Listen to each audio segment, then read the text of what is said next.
Zoology ডিপার্টমেন্টের ৩য় বর্ষের। তো হ্যাঁ, আমাদের ডিপার্টমেন্ট থেকে এটা হচ্ছে এই প্রোগ্রামটা আয়োজন করা হয়। আর এটা অবশ্যই ১৬ বছর থেকে চলে আসছে। তো এটা প্রতি বছরই হয়, প্রত্যেক বছর মূলত এই শীতকাল সময়ে।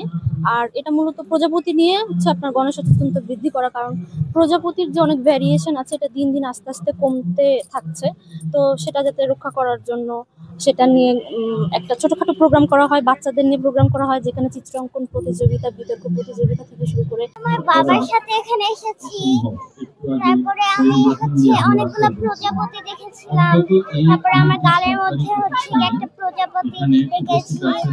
তারপরে আমার বাবা এই প্রজাপতি মেলাটা নিয়ে অনেক কিছু আমাকে বলেছে, তো শুনতে আমার ভালো লাগে। সব মিলে অনেক ভালোই লাগছে।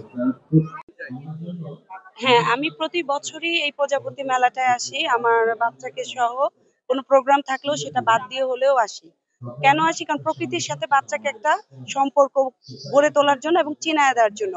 আর প্রজাপতি এত কালারফুল, যেটা দিয়ে বাচ্চাদের মধ্যে কালারেরও একটা আসে। আর প্রকৃতির যে এত সৌন্দর্য বৈচিত্র্য আছে, এটাও একটা মেলবন্ধন তৈরি করে দেওয়ার জন্য। কারণ আমাদের প্রকৃতি থেকে আস্তে আস্তে সবকিছু হারিয়ে যাচ্ছে। G54 batch. তো এই প্রজাপতি মেলা হচ্ছে আমার প্রথম। এখানে এসে বিভিন্ন রকমের প্রজাপতি যেখানে প্রদর্শন আছে, ভালো লাগছে। আর সবকিছু অ্যারেঞ্জমেন্ট আমরা ছিলাম, তো ভালো লাগছে, যেহেতু প্রাণীবিদ্যা ডিপার্টমেন্ট থেকে এই আয়োজনটা। তো এবছর আমরা নবীন শিক্ষার্থী হিসেবে প্রথম জাহাঙ্গীরনগরে আসি। আসার পরে আমাদের বিভাগ থেকে আয়োজনটা করা হয়। প্রথম থেকে এই মেলার সাথে সম্পৃক্ত আছি এবং ভলেন্টিয়ার হিসেবে অনেক কাজ করছি, আয়োজন করছি। এছাড়াও প্রকৃতির প্রতি অনেক বেশি টান অনুভব করি এবং প্রজাপতি যে আমাদের প্রকৃতিকে বিভিন্নভাবে ভারসাম্য রক্ষা করে চলেছে এবং বর্তমানে বিভিন্ন কারণে পরিবেশ বিপন্ন হওয়ার কারণে অনেক প্রজাতি বিলুপ্ত হচ্ছে। এ নিয়েই আর কি আমাদের কাজ, জনমনের সচেতনতা তৈরি করা, আমাদের আগামী প্রজন্ম শিশুদের মনে বিভিন্নভাবে এই বিষয়গুলো তুলে ধরা, তাদেরকে এই বিষয়ে সচেতন করা। প্রজাপতি প্রকৃতি পায় নতুন গতি জাহাঙ্গীরনগর বিশ্ববিদ্যালয়ের প্রাণীবিদ্যা বিভাগের পক্ষ থেকে প্রতি বছর আয়োজিত হচ্ছে এই মেলা।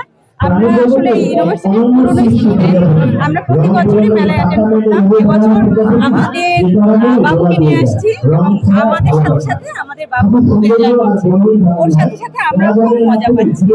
প্রজাপতি মেলায় এসে অনেক ভালো লাগতেছে, এখানে অনেক রং বেরঙের প্রজাপতি আছে। আর প্রজাপতি জিনিসটাই দেখতে অনেক সুন্দর, তাই আমার এখানে এসে অনেক ভালো লাগতেছে। আমি প্রতি বছরই আসি। আজকে অনেক রং বেরঙের প্রজাপতি দেখেছি, লাল, নীল, সবুজ, অনেক টাইপের প্রজাপতি আছে।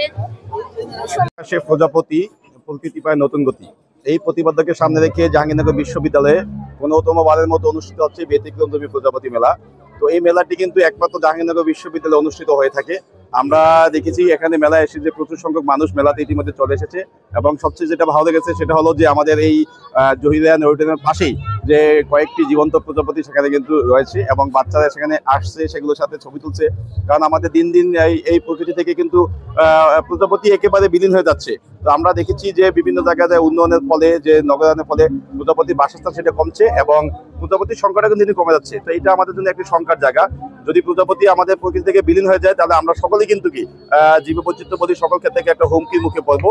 তো এই মেলাটা আয়োজন করা একটাই লক্ষ্য, একটা উদ্দেশ্য, সেটা হলো কি মানুষের মাঝে প্রজাপতির যেই উপকারিতা এবং প্রজাপতি সম্পর্কিত সবাইকালের মাঝে কি একটা সচেতনতা বার্তা ছড়িয়ে দেওয়া। এই বছর আমরা ১৫তম প্রজাপতি মেলা উদযাপন করতে যাচ্ছি। আমরা প্রজাপতি মেলার যে মূল উদ্দেশ্য ছিল যে প্রজাপতির ভূমিকাটা কি প্রকৃতিতে, প্রজাপতি কিভাবে পরাগায়ন করছে এবং প্রজাপতিকে কীভাবে সংরক্ষণ করতে হবে।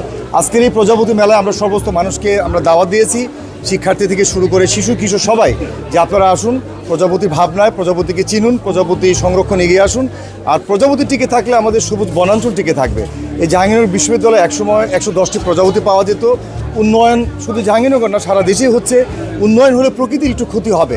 আমাদেরকে উন্নয়নের সাথে সাথে এই প্রকৃতিকে সংরক্ষণ করার জন্য কিছুটা ঝোপঝাড়, কিছু গাছগুলোকে সংরক্ষণ করা এবং সর্বস্তরের মানুষদেরকে সচেতন করতে হবে।